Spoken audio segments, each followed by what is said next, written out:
2000 টাকার বিনিময়ে ইতি বাড়ে বেডে দেয়, তা বাড়ে দেয় ওপেন চ্যালেঞ্জ, সে রিয়া আলমজুল পেতে থাকে, সে রিয়া মনিক সে বিয়ে করতে পারবি না। আপনাকে ম্যাক্সবি ফোন দিয়ে বলেছে, আপনাকে চ্যালেঞ্জ করে আসলে কি বলেছে, আপনার বউকে নিয়ে যাবে? আমাকে চ্যালেঞ্জ করবি কেন?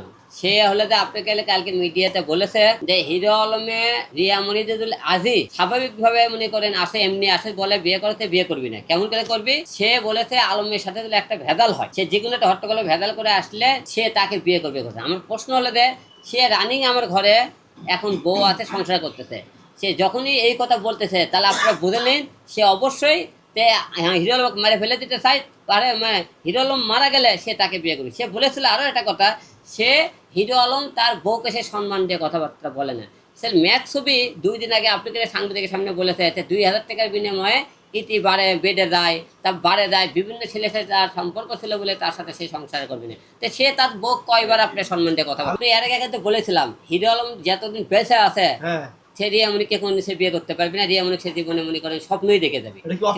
ওপেন চ্যালেঞ্জ, সে রিয়া আলমজুল পেতে থাকে, সে রিয়া মনিক সে বিয়ে করতে পারবি না। আর আলমজুল মারা যায়, মারা যাওয়ার পর রিয়া মনিক যে কোনো লোক বিয়ে করতে পারে।